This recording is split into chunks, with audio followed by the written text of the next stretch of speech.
Yo, what is going on, you guys? So today I'm bringing you guys a brand new sports cards video. In today's video, I'm going to be sharing with you guys the tactics that help me scale my portfolio from $10,000 to over $200,000 using these two main tactics. And believe it or not, despite the market being a lot slower now than it was a couple years back, these tactics can still be used at the same rate as before, because the great thing about these tactics is that they do not actually rely on the market and pricing of the actual cards. So without further ado, I do want to say real quick before, we are giving away a Jayson Tatum Prism PSA 10 rookie card in this week's giveaway. We just went live on Instagram to announce our winners from last week's giveaway for the Darius Garland Prism PSA 10s and the Prism Fast Break box. But for this week, if you would like to enter, all you have to do is the same things. Like this video, subscribe, and comment the word done, and you will be entered into this week's giveaway for a Jayson Tatum Prism. But without further ado, we're going to hop right into this video. So the first tactic that I really wanted to talk about is going to be buying sports card collections. So that's one thing that I've personally flown out to multiple places to buy collections.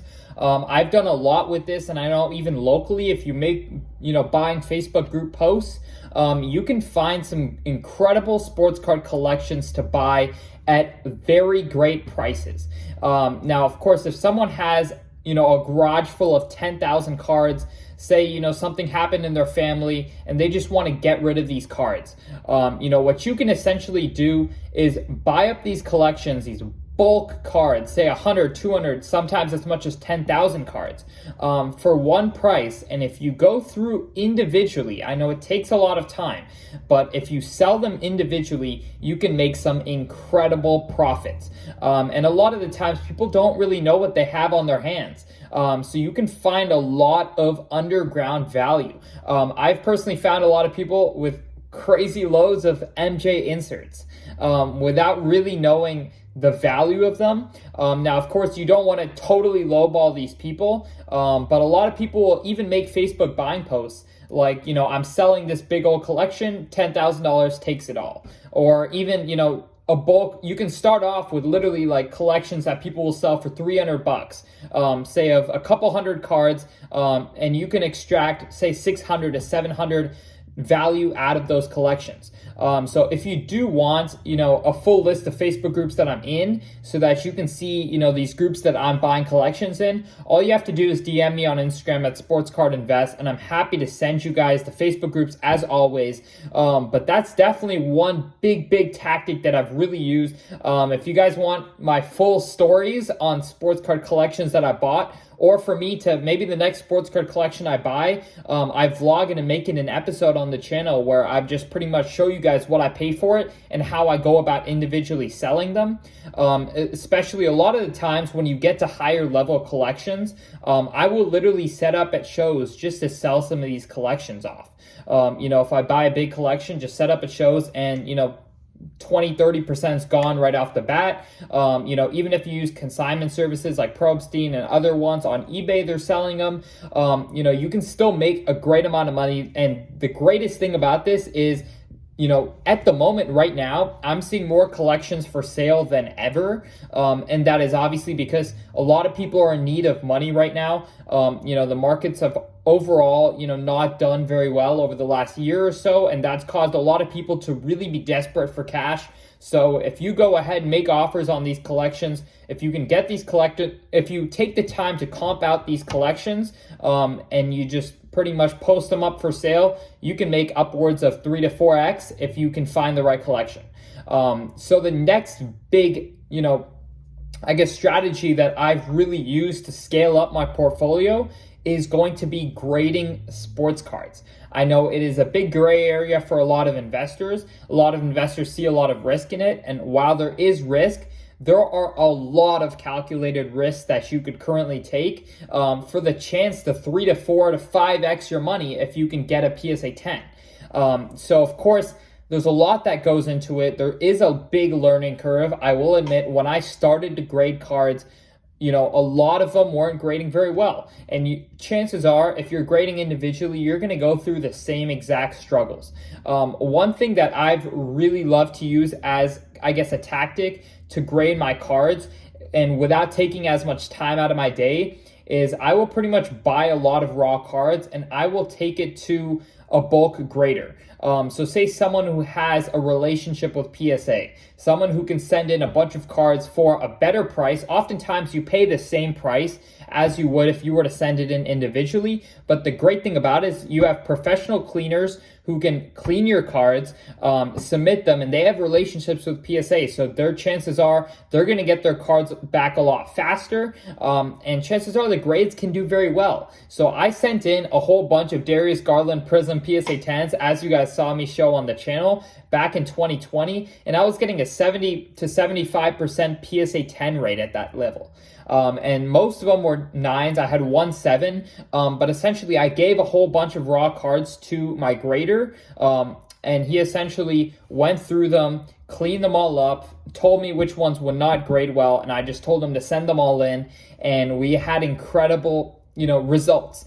So what I'm saying is, if you can do that with a bunch of other cards, I would say right now, if you want to grade, say a couple $100 card that in a PSA 10 sells for say $1,000 or $1,200, the greatest way to do it is go PSA Express, just because the market is super volatile and the next comp can come in at say 70 or 80% of the last comp. What you want to make sure is that you're getting your cards back in an efficient manner, so you're not betting on the market as well as the grading service, because the last thing you want to do is get your card back in 6 months and you get a PSA 10, but the price is now, half or a third the price as it was before. So one thing I truly recommend is paying for the grader services at PSA, BGS, SGC, so you can get your cards back in 10 to 12 days, and in that case you can continue to flip them and flip your money. So my typical rule of thumb when it comes to grading is I'm going for the past 4 years, so cards from the past 4 years, just because it's just less room for damage on the cards. If you're buying older cards, they're of course going to be tougher to grade. There are some exceptions when I do buy vintage cards that you can find raw for a fourth of the price of a PSA 3, and in that case those are big high risk high reward, I guess, investments. But for the most part I stick to the last 4 years, and if I can buy any card that I believe looks to be in great condition, if I can buy it for the price of a PSA 8, I will always do it. Because I feel if I can at least go through with my eyes and see that it has good centering, it has good corners, it has good edges. It's a little bit tough to spot surface issues, when buying cards online. And that's why I give myself that 2 grade buffer, where it's like, if I'm really wrong and someone really screwed me over and there was a surface issue, hopefully I'll still break even on the card. So essentially what I pretty much do is, like, worst case, I break even. But I have all this upside. If I can get a PSA 9 and make money with the card, I will buy that all day. And then a PSA 10 is going to be like 5x the price of raw for certain cards that I buy. So I try to honestly go for lower pop cards so they don't sell as often. One example is going to be Luka's Prism Blue. I think I've definitely used that quite a lot to just buy them raw, for under the price of a PSA 9. They typically grade incredibly well, just because they're a fairly newer product, and a lot of them are pack fresh that I buy. So essentially what you can do is, a PSA 10, you're making 3x your money. Even if a PSA 9, you're breaking even, I think you're still in a good spot on certain cards like that. But what I'm truly buying in bulk are going to be the cards where even if I get a PSA 8, I'm breaking even. So that pretty much leaves me with a whole bunch of upside with the 9s and the 10s.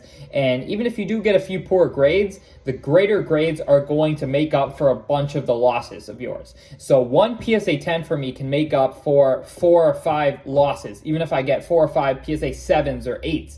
That one PSA 10 is going to make up for it. So if you run the numbers and you go through the cards, if you want me to make a specific video on this, breaking down the cards that I buy, the process that I go through when I buy the cards, I'm happy to do that. Just let me know in the comment section below. But that is essentially one big tactic that I've tried to use recently in a down market. It's like grading is always going to be there to make your margins. You don't have to rely on the market doing well or the card going up in price, because even if it breaks even, but you get it in that PSA 10, you're making a great amount of money.